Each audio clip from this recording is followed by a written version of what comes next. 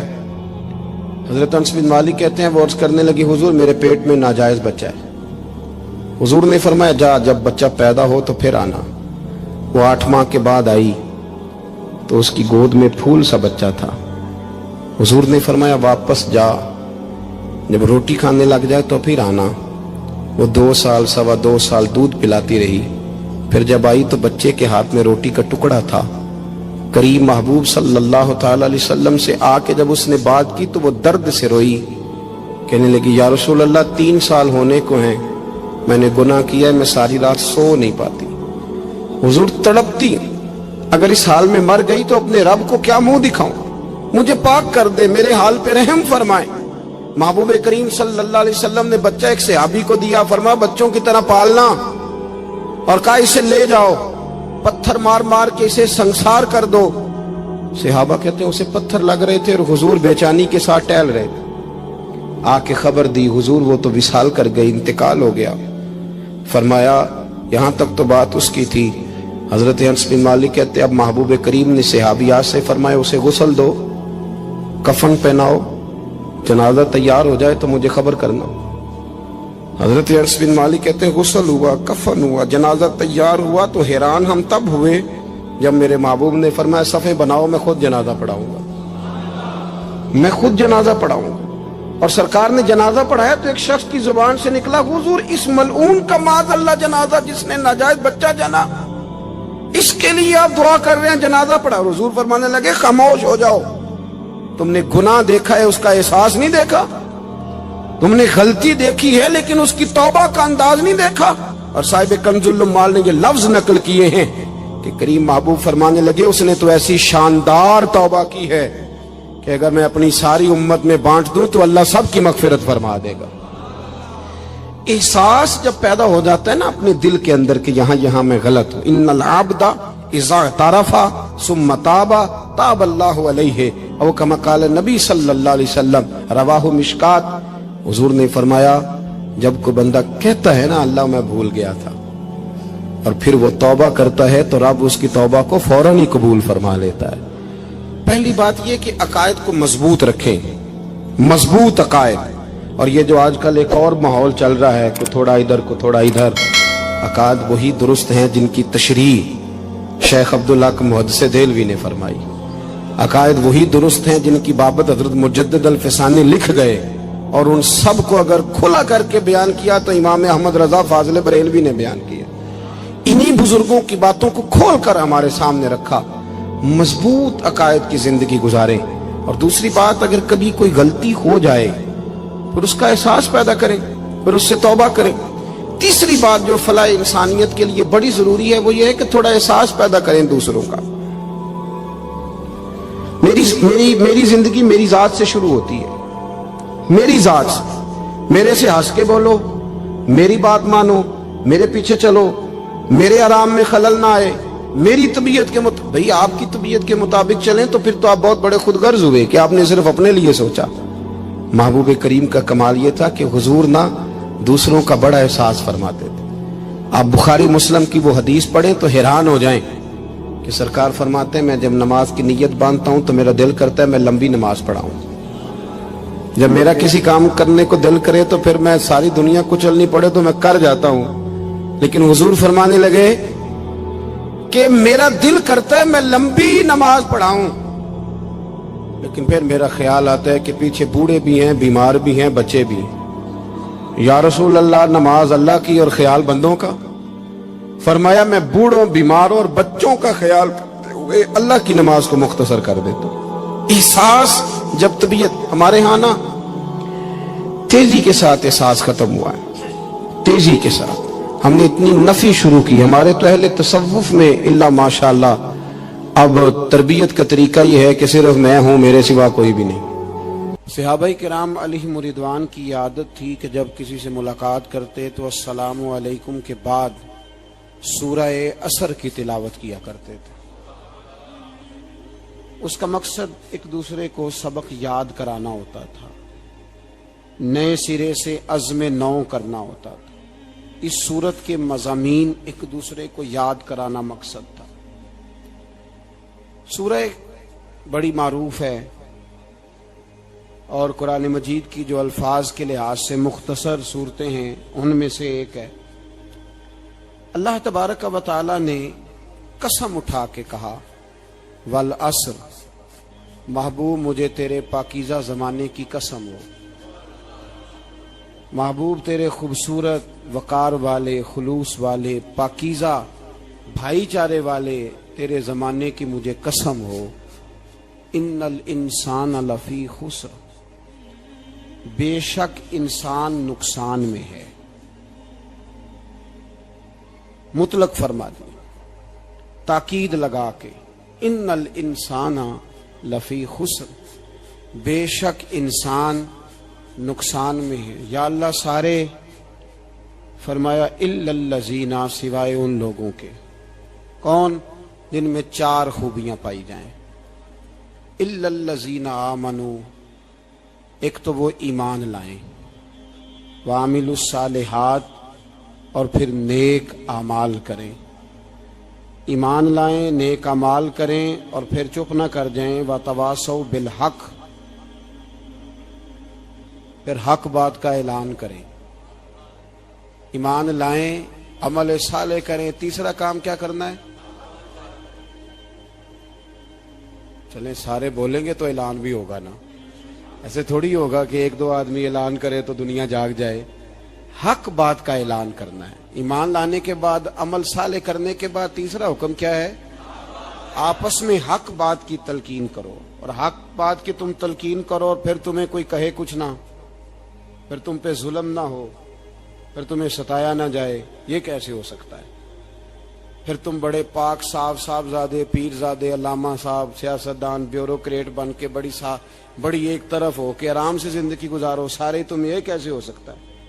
وتواصوا بالحق، جب تم حق بات کی نصیحت کرو گے پھر تکلیف آئے گی، پھر کیا کرنا ہے؟ وتواصوا بالصبر، پھر ایک دوسرے کو صبر کی نصیحت بھی کرنی ہے۔ وتواصوا بالحق، ایمان لانے کے بعد، عمل صالح کرنے کے بعد تیسرا کام کیا کرنا ہے؟ ایک دوسرے کو حق بات کی نصیحت کریں، اور پھر رستے میں تکلیف آئے گی، آزمائش آئے گی، پھر کیا کریں؟ وتواصوا بالصبر، پھر صبر کی تلقین بھی کریں۔ یہ قرآن مجید نے 4 شرطیں لگائیں، فرمایا جس بندے میں یہ 4 خوبیاں پائی جائیں گی اسے اللہ کامیابی عطا فرمائے گا۔ مسلمان کی سوچ کے خلاف ہے یہ بات، یہ قرآن کی فکر کے خلاف ہے کہ اپنی فکر کرو، برما کے لیے، کشمیر کے لیے، فلسطین کے لیے بات نہ کرو، اپنی فکر کرو۔ یہ قرآن کی سوچ کے خلاف ہے، یہ قرآن کے پیغام کے خلاف ہے۔ اس لیے کہ اگر صرف اپنی بات ہوتی تو آمنو اور عاملوا الصالحات پہ بات ختم ہو گئی ہوتی، پھر بات آگے نہ چلتی۔ جب کہا گیا وتواصوا بالحق، حق بات کی تلقین کرنی ہے۔ اگر بات صرف اپنی ذات کی ہوتی تو ٹھیک ہو گیا تھا، نماز پڑھی، روزہ رکھا، حج کیا، ختم ہو گئی۔ لیکن میرے نبی پاک صلی اللہ تعالی علیہ وسلم نے ارشاد فرمایا، ایک بستی میں 2 3 4 نیک لوگ رہتے تھے۔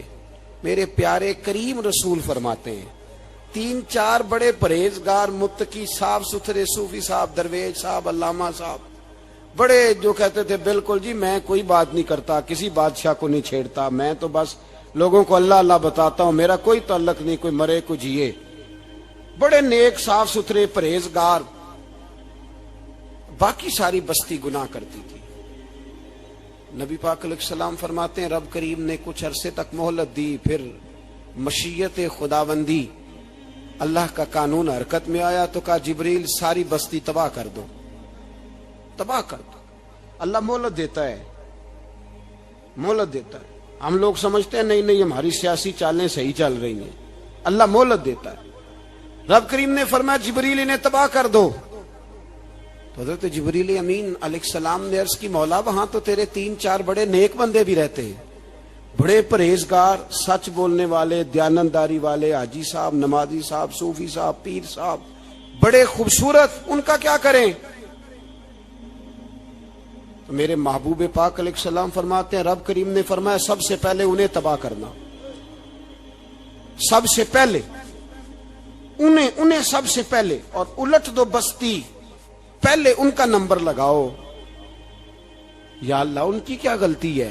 تو غلطی سن لیں، غلطی یہ ہے کہ انہوں نے 2 صفتیں پیدا کی ہیں، اگلی 2 پیدا کیوں نہیں کی؟ الا الذین آمنوا وعملوا الصالحات پہ روک کیوں گئے؟ آگے کیوں نہیں بڑھے؟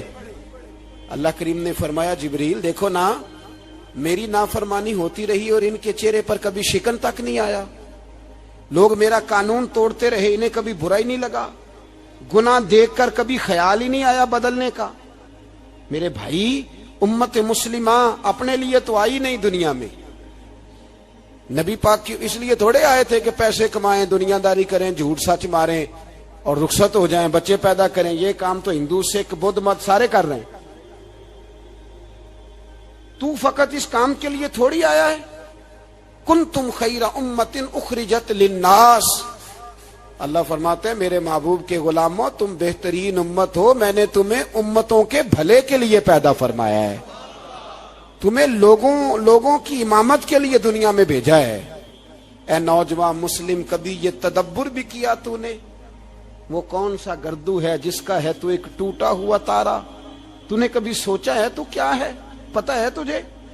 روزی کماؤ، روٹی کماؤ، اور اب تو بہت سارے لوگ جھوٹ کی دنیا میں زندہ ہیں، جھوٹ بولتے ہیں اپنے آپ کے ساتھ، دائیں بائیں فراڈ کر رہے ہیں اپنی ذات کے ساتھ، خول بنا لیا اس میں بند ہو گئے، باہر ہی نہیں نکل۔ اپنے ملک کی سوچو، اپنی بات کرو۔ علامہ اقبال نے پتہ کیا کہا تھا؟ اقبال نے، یہ سنو، جو لوگ کہتے ہیں پہلے پاکستان، برما کے مسلمان بعد میں، کشمیر کے مسلمان پہلے سنو اقبال کیا کہتے ہیں۔ اقبال کہنے لگے ان تازہ خداؤں میں بڑا سب سے وطن ہے، ان تازہ خداؤں میں بڑا کون ہے؟ وطن کی محبت ایمان کا حصہ، اس میں شک نہیں، لیکن اگر اسلام سے پہلے وطن آ گیا تو اقبال کہتے ہیں ان تازہ خداؤں میں بڑا سب سے وطن ہے، اور جو پیرہن اس کا ہے وہ مذہب کا کفن ہے۔ فرماتے ہیں جو وطن اوڑھ لیتا ہے اس نے اپنے مذہب کو دفن کر دیا۔ سب سے پہلے پاکستان نہیں، سب سے پہلے رسول اللہ کا دین ہے، سب سے پہلے قرآن ہے، سب سے پہلے نبی پاک کا فرمان ہے، سب سے پہلے امت مسلمہ ہے۔ ان تازہ خداؤں میں بڑا سب سے وطن ہے، جو پیرہن اس کا ہے وہ مذہب کا کفن ہے۔ اور اقبال کہنے لگے قوم مذہب سے ہے، مذہب جو نہیں تم بھی نہیں۔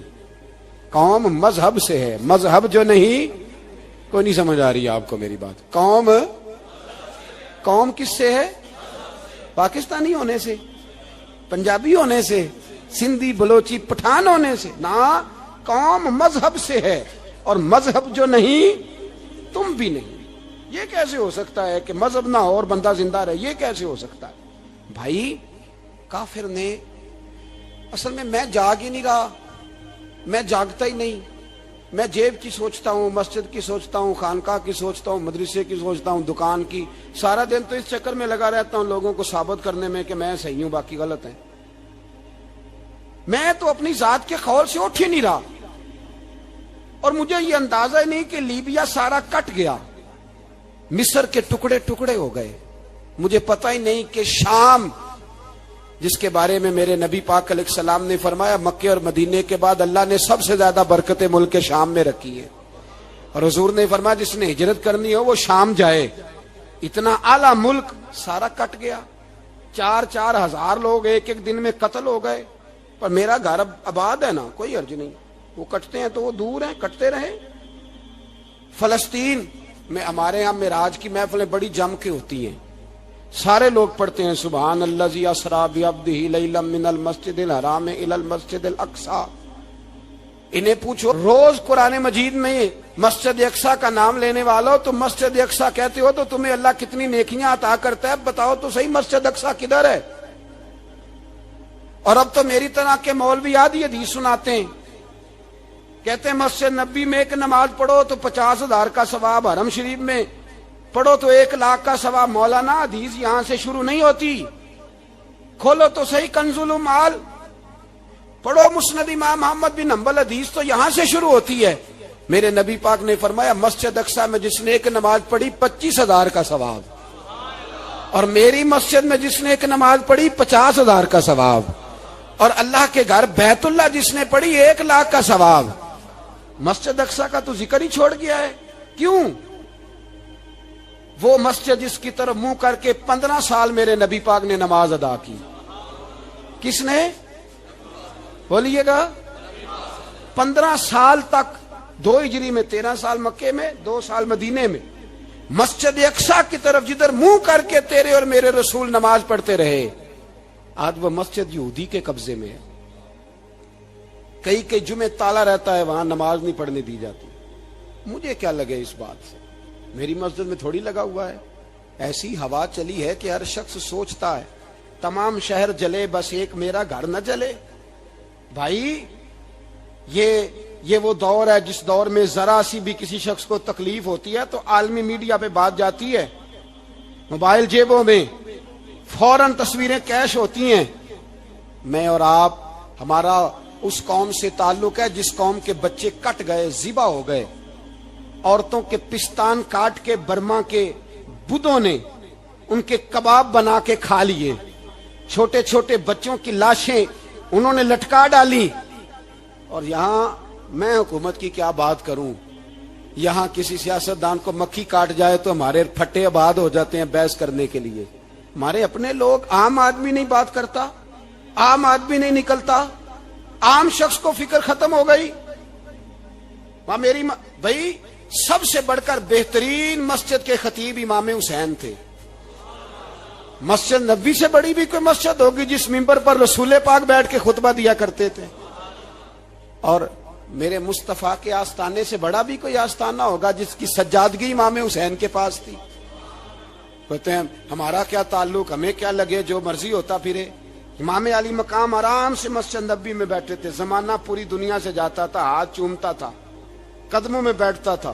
اتنے بڑی عظمت والی بھی کوئی شخصیت ہوگی جس کے رگوں میں رسول اللہ کا خون دوڑتا ہے، جسے حضور اپنی زبان مبارک اس طرح وہ چوسا کرتے تھے جیسے عرب کے لوگ پیاس کے عالم میں کھجور چوسا کرتے تھے۔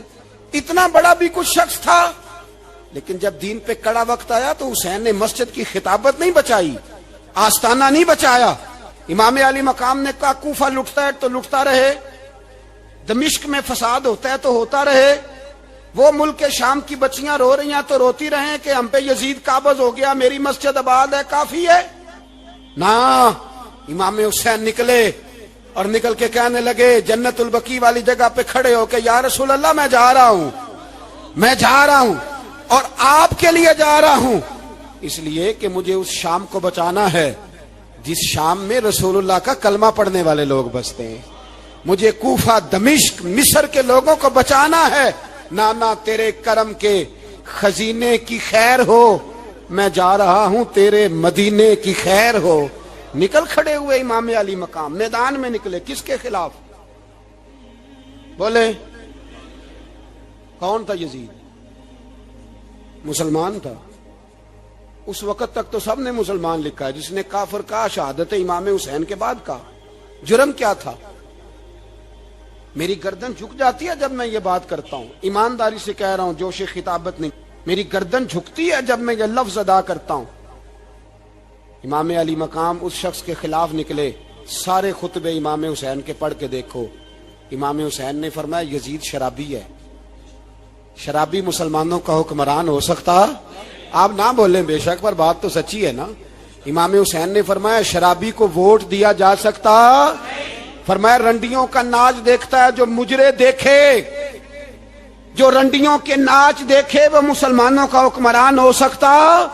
امام حسین میدان میں نکلے اور 18 سال کے علی اکبر سے لے کر 6 مہینے کا علی اصغر دے دیا، لیکن شرابی کو برداشت، بے حیا کو برداشت تو میں کیسے کرتے؟ دوستی قاتل سے بھی، مقتول سے یارانہ بھی، اپنی جیب سے فلیکسیں چھپوا کے ظالموں، جابروں، بدماشوں کو ووٹ دیتے ہو۔ امام حسین کو تیری دیگ کی ضرورت ہے جو تو 10 محرم پہ پکاتا ہے، چاولوں کی ضرورت ہے جو تو نے 9 محرم کو پکائے، ان کو اس بریانی کی حاجت تھی جو تو نے پکائی ہے۔ میرے گھر میں فلاں ایم این اے، ایم پی اے صاحب آ گئے تھے، امام حسین کے گھر کے اندر یزید نے پیغام بھیجا. اس نے کہا جیسے کہو گے کر لوں گا, جتنے پیسے کہو گے دے دوں گا, جتنی مسجدیں کہو گے بنوا دوں گا, جتنے ادارے کہو گے تعمیر ہو جائے, مجھے نہ چھیڑو. آپ نے فرمایا نہ, مسجد مدرسے اس وقت آباد رہتے ہیں جب حکمران صحیح ہوتے ہیں, اور جب حکومتیں غلط ہوتی ہیں تو پھر مساجد آباد, پھر مدارس کی آباد کاری ہو ہی نہیں سکتی. میں دین میں نیا رکھنا کھول دوں. امام علی مقام کھڑے ہوئے, پر میں کیا کروں, حکومت کیا کروں, حکومت سے کیا کہوں. اگر میری ملت کے اپنے جوان کے موبائل میں رنڈیوں کا ناچ ہو تو 10 محرم کو تو امام حسین کربلا میں تڑپ جاتے ہوں گے. اگر 9-10 محرم کو جو نکلا امام علی مقام کی بات کرنے کے لیے, وہ نوجوان اگر سگریٹ کا, شراب کا, بدماشی کا عادی ہو تو حضرت علی اصغر کہیں گے نا میری قربانی کا کیا بنا. وہ تو نکلے تھے عریانی اور فحاشی کے خلاف. اور اگر ملت کا جوان روز چوک میں کھڑے ہو کے لڑکیوں کو تاڑتا ہو تو حضرت علی اکبر تو اپنی قبر میں روتے ہوں گے کہ یہ اس قوم کے لیے جان دے دی جو آج یزیدی طریقوں پہ عمل کر رہی ہے, جو ساری رات گند دیکھ کے سوتی ہے, جو ساری رات بے حیائی, فحاشی اور عریانی میں لگی رہتی ہے. ان لوگوں کے لیے جان دے دی. اتنا ظلم ان شہیدوں کے ساتھ. اور 10 محرم کو دیگ پکا کے کہتا ہے میں امام حسین کا ماننے والا ہوں, میں امام علی مقام سے پیار کرنے والا ہوں. نہ بھائی, نہ دو رنگی چھوڑ کے یک رنگ ہو جا, سراسر موم ہو جا یا سنگ ہو جا. امت مسلمہ کو بیدار ہونا پڑے گا. امام علی مقام میدان میں نکلے, ڈٹ کے نکلے, اور امام نے فرمایا میدان میں نکل کر کہ میرا وطن مدینہ ہے, میرا وطن مدینہ ہے, پر مدینہ بعد میں, رسول اللہ کا دین پہلے. تو پاکستان کی بات کرتا ہے. امام علی مقام نے فرمایا مدینے کی شریعت بعد میں, رسول اللہ کا دین پہلے. اور تیرے تو بچے عام سے ہیں. امام حسین نے فرمایا میری گود میں جو بچے ہیں وہ رسول اللہ کے نواسے ہیں, پر بچے بعد میں, نبی پاک کا دین پہلے. آپ نے فرمایا تیری بیٹی بڑی باوقار ہوگی, اس کی بڑی عزت ہے. تو کہتا ہے بیٹی کی وجہ سے بلیک میل ہو گیا, لیکن جو شان خدا نے حسین کی بیٹی کو عطا فرمائی, جن بچیوں کا سر کا بال ننگا ہو جائے, سر کا بال ننگا ہو جائے, تو امام شورانی فرمایا کرتے تھے اگر مدینے میں کسی سید زادی کے سر کا بال ننگا ہوتا تھا تو سورج اپنا منہ چھپا لیا کرتا تھا, سورج چھپ جاتا تھا بادلوں کی اوٹ میں. اور مدینے والے سمجھ لیتے تھے کہ گھر میں کام کرتے کرتے کسی سید زادی کے سر کا کوئی بال ننگا ہو گیا. ان شہزادیوں کا اتنا وقار. اور امام علی مقام نے فرمایا بیٹیوں کی فکر بعد میں, رسول اللہ کا دین پہلے. پہلے رسول اللہ کا دین. قوم مذہب سے ہے, مذہب جو نہیں تم بھی نہیں. یاد رکھ میرے بھائی, امام علی مقام رضی اللہ تعالیٰ عنہ نے میدان میں نکل کر پہلے مذہب کی بات کی. اور آج دین نبی دا وانگ یتیمہ رووے تے کرلاوے تے آکھے میں کتھوں لبا عمر بہادر, میں کتھوں لبا عمر بہادر جیڑا مینوں سینے لاوے. معصوم بچے, معصوم. آج تک کدھر ہے تمہارا اقوام متحدہ؟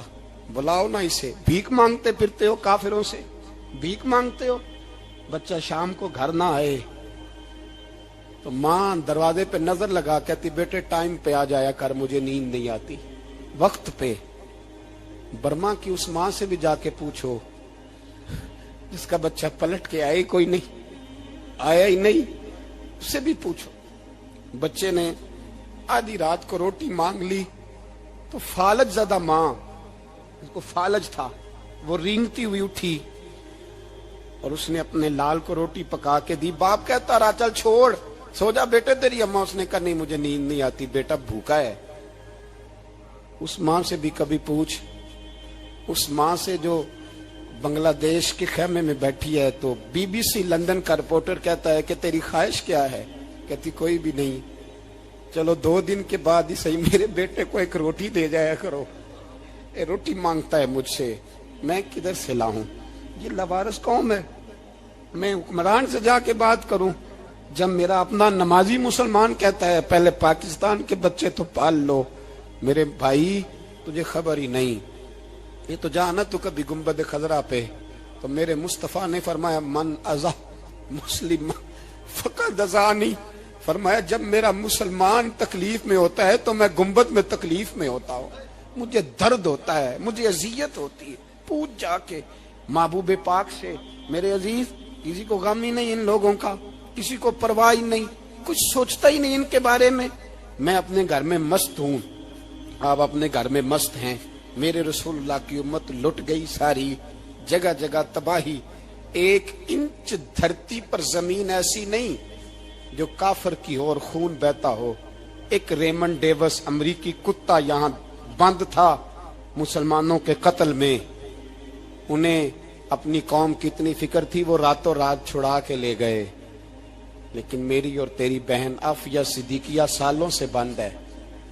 تڑپ کے پوچھا ہے مسلمانوں نے کہ اس کی غلطی تو بتاؤ، اس کا قصور نہیں پر وہ بند ہے، کوئی نہیں بات کرنے والا، کوئی نہیں۔ مسجد جانے جمعہ تو پڑھانا ہے، اس میں غرض نہیں درد ہے کہ نہیں کہ اس میں تو اتنا پتہ ہے 1 گھنٹے تقریر ہے کرنی ہے۔ پیر صاحب صبح سے شام تک تعویذ لکھتے، سیاستدان صبح سے شام تک جنازہ بھی تب پڑتا ہے کہ مجھے ووٹ ملیں گے۔ تاجر کہتا ہے بس دکان چلنی چاہیے، مر جائے میری طرف سے ساری دنیا، بس کرو، اس خول سے باہر نکلو۔ اے نوجوان مسلم، کبھی یہ تدبر بھی کیا تو نے وہ کون سا گردوں ہے جس کا ہے تو ایک ٹوٹا ہوا تارا؟ تو نے سوچا ہی نہیں کبھی، تجھے کبھی خبر ہی نہیں ہوئی کہ یہ کس قدر بڑا کام تھا؟ میرے رسول پاک صلی اللہ علیہ وسلم کے غلاموں جاگو۔ میں دعائی دیتا پھرتا ہوں، میں کہتا ہوں جٹ بن کے بڑا جی لیا، بٹ رائی انصاری بن کے بڑا جیا، بس کر دو، بس کر دو۔ اب مسلمان بن کے جینا سیکھو، اب اپنی پہچان رسول اللہ کی غلامی بناؤ۔ اب کہو پہلے دین باقی ہر چیز بعد میں، بس کرو، بہت ہو چکا ہمارے ساتھ، اب تھوڑا جاگو۔ میں بہت ساری باتیں دل میں لے کے آیا تھا جو آپ سے کرنی تھی، پر یہ لفظ ہیں کہ ٹوٹتے ہی جا رہے ہیں۔ بات ہے کہ سمت کا تعین ہی نہیں ہو پا رہا۔ میرے بھائی، میں تو کبھی کبھی سوچتا ہوں لگتا ہے رب بھی ناراض ہو گیا ہے اور ہمیں منانے کا طریقہ بھی بھول گیا ہے۔ نہ ہماری مسجدوں میں تہجد پڑھی جاتی ہے، نہ کسی کو نماز توبہ یاد رہی، نہ کوئی استسقاء والا ہے، کوئی نہیں۔ جو پیر صاحب کے پاس جا کے بیٹھتا ہے تھپکی دیتے ہیں، کہتے ہیں جا تیرا کام ہو جائے گا، موج کر۔ کبھی نہیں کو کہتا توبہ بھی کر، استغفار بھی پڑھ، یہ داڑھی پوری کر، دین رسول اللہ کا اس کی طرف تو توجہ کر۔ کوئی تبلیغ ہی نہیں کرتا، سارے پھوکا پھاکی پہ لگ گئے ہیں۔ کوئی خیال ہی نہیں آ رہا کسی شخص کو کہ ہماری تباہیوں کا سبب کیا ہے۔ علاقہ تک قبرص فتح ہوا، تمام لوگ نعرے لگا رہے ہیں، حضرت ابو ذر غفاری کونے میں بیٹھ کے رونے لگ گئے۔ مسلمانوں کو فتح ملی، سب لوگ نعرے لگا رہے ہیں، خوشی ہو رہی ہے کہ علاقہ فتح ہو گیا۔ حضرت ابو ذر غفاری رونے لگے اور تڑپ کے روئے۔ لوگوں نے کہا ابو ذر کیوں روتے ہو؟ آپ فرمانے لگے یہ لوگ برسوں سے قابض تھے اس شہر پر، یہ جن لوگوں سے آج ہم نے لیا ہے یہ برسوں سے، دل کے کانوں سے کھل سننے والی بات ہے۔ فرمانے لگے یہ برسوں سے قابض تھے، انہوں نے اللہ کی نافرمانی کی ہے تو آج علاقہ ان کے ہاتھوں سے نکل گیا ہے۔ میں رو اس لیے رہا ہوں کہ خدایا کہیں ہم سے بھی نافرمانی نہ ہو اور یہ ہمارے ہاتھوں سے بھی نہ نکل جائے۔ شام نکل نہیں گیا ہمارے ہاتھوں سے، لیبیا نکل گیا، مصر نکل گیا، عراق نکل گیا، افغانستان نکل گیا، اور اگر دیکھو تو بلا واسطہ ہر جگہ کافر کا ڈیرا۔ وہ رو رہے ہیں، کہتے ہیں جب قوم اللہ کی نافرمانی کرتی ہے تو علاقے نکل جاتے، تڑپ رہے ہیں۔ مجھے کوئی فکر نہیں، کوئی نہیں رویا مصر کے جانے پر، کوئی نہیں رویا لیبیا کی تباہی پر، شام کے بچوں پہ کوئی نہیں رویا۔ ہم لوگ یہاں عید مناتے رہے، عید پر لوگ نئے کپڑے لیتے رہے اور برما کے مسلمانوں کو کفن تک نصیب نہ ہوا۔ کوئی نہیں تڑپا ان لوگوں پر، کسی کو خیال نہیں آیا۔ صاحب امام علی مقام کی فکر کو سمجھو، اس پر غور کرو، بس کر دو، نیند بڑی لمبی ہو گئی، اب اٹھو اس بیداری سے، اٹھو۔ جب قومیں نافرمانی کرتی ہیں تو ملک چھن جاتے ہیں اور کافر باری باری کر کے باریاں لگا رہا ہے، باری باری تمہیں کئی دفعہ دھمکیاں دے چکا ہے، وہ تمہارا نمبر کئی دفعہ لگا چکا ہے۔ اب خواب غفلت سے اٹھ جاؤ، آگ پیروں تک آ گئی ہے، ایسا نہ ہو جلا ڈالے سارا کچھ۔ حضرت سیدنا ابو ذر غفاری رو کے فرمایا کرتے تھے جب تم نافرمانیاں کرو گے تو علاقے تمہارے ہاتھوں سے نکل جائیں گے. سو نکل گئے. غوث اعظم کے بغداد پہ کئی دفعہ بم گرے. مولا علی شیر خدا کا شہر نجف کئی دفعہ بم کی نظر ہوا. امام علی مقام کے کربلا میں اب تک کئی دفعہ جنگیں ہو چکی, اس لیے کہ ہم نافرمانی کرتے ہیں, علاقے چھن جاتے ہیں. دوسری بات یہ کہ پھر ہمیں وہ طریقہ بھی نہیں آتا جس سے رب کو منایا جاتا ہے. آپ یقین کریں, مسلمان پہ ایک 5 وقت کی نماز ہے, وہ بھی بوجھ ہے. 2.5 گھنٹے کی تقریر اور 5 منٹ کی جماعت میں لوگ بھاگتے پھرتے ہیں, بڑا مشکل ہے. آج تک مسلمان ایک 5 وقتہ نماز پڑھنے کے لیے بہانے ڈھونڈ رہا ہے ابھی تک. تو وہ مسلمان کہاں سے آئیں گے جو رات کو رویا کرتے تھے, راتوں کو اٹھ کے روتے تھے تو سویرے اللہ کافر کے مقابلے میں اتنی مدد کرتا تھا کہ 10 مسلمان لاکھوں کو بھگا دیا کرتے تھے. اس لیے کہ مدد کس کی شامل ہوتی تھی؟ بول کے بتائیے, کون مدد کرتا تھا؟ کیونکہ دیکھیں نا, یہ ہمیں طریقہ بتایا نبی پاک نے. اللہ حضور سے راضی تھا کہ نہیں؟ یار اس پہ جلدی جلدی بولو. اللہ راضی تھا نا؟ تو بدر کی رات حضور کیا کرتے رہے ساری رات؟ جی ساتھ نہیں تھا اللہ؟ وہ تو وہاں سے فرما رہا ہے غار ثور سے, ان اللہ معنا. محبوب کہہ دے کہ اللہ تیرے ساتھ ہے. وہاں تھے محبوب کہہ رہے ہیں اللہ ہمارے ساتھ ہے. وہاں سے اللہ ساتھ تھا, پر ساری رات بدر کی ساری رات. اور دعا کا رنگ کیا تھا؟ حضرت ابوبکر صدیق فرماتے ہیں حضور نے ہاتھ اٹھائے, اللہ یہ میرے 313 ہیں, میں کل کمائی لے کے آ گیا. اے اللہ میری کل کمائی ہے, اگر یہ ہلاک ہو گئے تو قیامت تک کون تیری عبادت کرے گا؟ اے اللہ مدد فرما. اور حضور مناتے ہیں رب کو, کہتے ہیں یا اللہ تو نے وعدہ نہیں کیا تھا تو مدد کرے گا, یا اللہ تیرا وعدہ نہیں تھا تو کامیابی دے گا, یا اللہ تو نے ساری رات مناتے گزر گئی, ساری رات. صبح کا اجالا چمکا تو حضرت ابوبکر فرماتے اتنا لمبا سجدہ کیا, حضور سجدے میں تھے, میں دیکھتے دیکھتے تھک گیا. میں سجدے کی حالت میں ہی حضور پر لیٹ گیا, لپٹ گیا. میں نے کہا محبوبہ سر اٹھائیں, وہ دیکھیں اللہ نے مدد نازل فرما بھی دی ہے. اٹھائیے سر. حضور نے اللہ کو منایا, نبی پاک منایا کرتے تھے. ہم اب سجدوں میں بھی نہیں جاتے. اتنی سو گئی امت, سجدوں تقریروں سے انقلاب لانا چاہتے ہیں. ہم خالی نعروں سے انقلاب برپا کرنا چاہتے ہیں. لوگ جب روتے تھے, بوڑھے لوگ سجدوں میں, اور عالم فاضل صوفی کی تو کیا بات ہے نا, وہ تو اللہ کے نمائندے ہیں کہ جس کے صرف سفید بال ہو جائیں. میرے نبی پاک علیہ السلام نے فرمایا رب تو ان کی بڑی عزت کرتا ہے, ان کی بڑی. اور میرے نبی پاک نے فرمایا گناہگار مومن بھی جب دعا کے لیے ہاتھ اٹھاتا ہے تو اللہ فرماتا ہے فرشتوں اسے خالی نہ لوٹانا, مجھے شرم آتی ہے سے خالی. پر تو اٹھاتا ہی نہیں, تو اسے مناتا ہی نہیں, تو کبھی لپٹا ہی نہیں, تو نے کبھی کہا ہی نہیں کہ یا اللہ آ میں تجھے لے جاؤں. حضرت سعد بن ابی وقاص کے پاس قادسیہ کی جنگ ہو رہی تھی, کافر بلا رہا تھا آؤ اگر کوئی ہے تو آؤ مقابلے میں. حضرت سعد بن ابی وقاص نے گھوڑے دوڑا دیے. دشت تو دشت ہیں, صحرا بھی نہ چھوڑے ہم نے, بحر ظلمات میں دوڑا دیے گھوڑے ہم نے. حضرت سعد بن ابی وقاص نے گھوڑے دوڑائے, آگے دریا آ گیا, کوئی پل نہیں, کوئی شے نہیں. اسلام کی عزت کا سوال ہے. حضرت سعد بن ابی وقاص نے ہاتھ اٹھائے اور کہا اے اللہ اگر تو موسیٰ کی نافرمان قوم کو رستہ دے سکتا ہے تو تو ہمارے دلوں کو جانتا ہے, ہم تو اپنے رسول کے فرما بردار غلام ہیں. آنا مہربانی کر کی اگر تو نے دل مسلم کی دل جوئی نہیں تو ہمیں تانا دیں گے بت کے مسلم کا خدا کوئی نہیں. کہا اے اللہ مہربانی فرما, اگر تو حضرت وَإِذْ فَرَقْنَا بِكُمُ الْبَحْرَ فَأَنْجَيْنَاكُمْ وَأَغْرَقْنَا آلَ فِرْعَوْنَ, اگر تو حضرت موسیٰ کی قوم کے لیے دریا پھاڑ سکتا ہے تو ہم تو نبی پاک کے غلام ہیں. صحابہ کہتے ہیں جناب سعد نے دعا مانگی تو دریا نے رستہ عطا فرما دیا. یار تو دعا بھی نہیں مانگتا. حضور نے فرمایا دعا صلاح المومن, دعا مومن کا ہتھیار ہے, تو نے یہ بھی چھوڑ دیا ہے. اب تو باتیں کر کے, تبصرے کر کے, ٹی وی دیکھ کے, اپنی رائے قائم کر کے, کمنٹس کر کے سو جاتا ہے, یہ بھی سوتا خشک ہو گیا. تو دعا تک نہیں مانگتا. فرماتے ہیں دعا مانگی تو دریا نے رستہ دیا. اور جب اس کنارے نکلے تو حضرت سعد کہنے لگے کسی کی کوئی شے تو نہیں رہ گئی دریا میں, کوئی چیز تو نہیں رہ گئی. ایک صحابی کہنے لگے پیالہ رہ گیا ہے. تو حضرت سعد فرمانے لگے او دریا ہمارا پیالہ واپس نہیں کر دیتا. تو کہتے ہیں کہ لہر آئی تو پیالہ بھی باہر پھینک گئی. او بھائی ہم اسی رسول کا کلمہ پڑھتے ہیں جن کا حضرت سعد بن ابی وقاص نے کلمہ پڑھا تھا. اور کسی جگہ میرے نبی پاک نے نہیں فرمایا اللہ صحابی کی سنے گا بعد میں آنے والوں کی نہیں سنے گا, کسی جگہ نہیں کہا. پر تو کشکولے دعا بھی نہیں اٹھاتا, مصیبت میں بھی اب یاد خدا ہم کو نہیں آتی, دعا منہ سے نہ نکلی جیبوں سے عرضیاں نکلی, تو یہ کام بھی نہیں کرتا.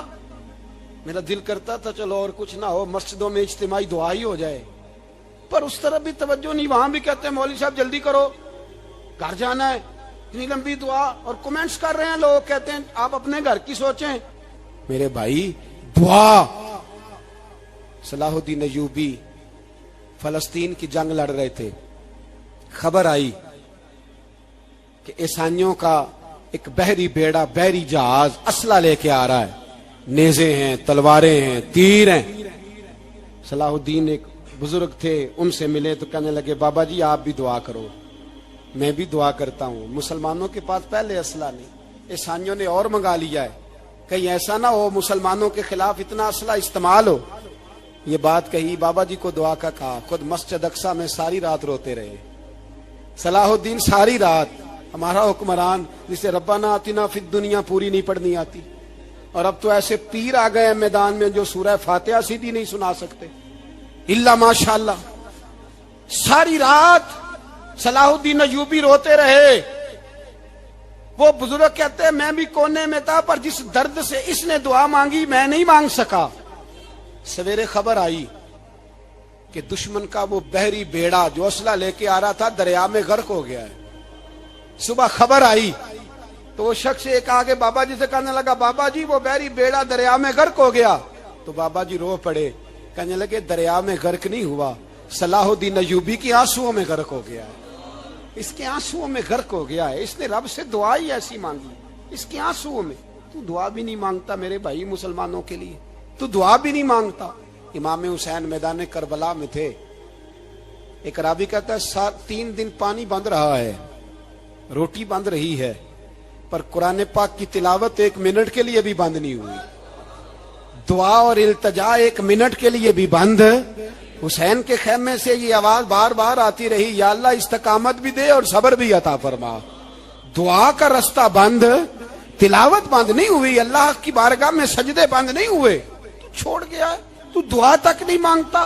دعا تو انقلاب برپا کر دیتی ہے, دعا تو حالات بدل دیتی ہے, دعا تو تبدیلی لے آتی ہے. کوئی بیٹھا ہوا مجھے دور دعا دیتا ہے, بس دعا دیتا, فقط دعا دیتا ہے.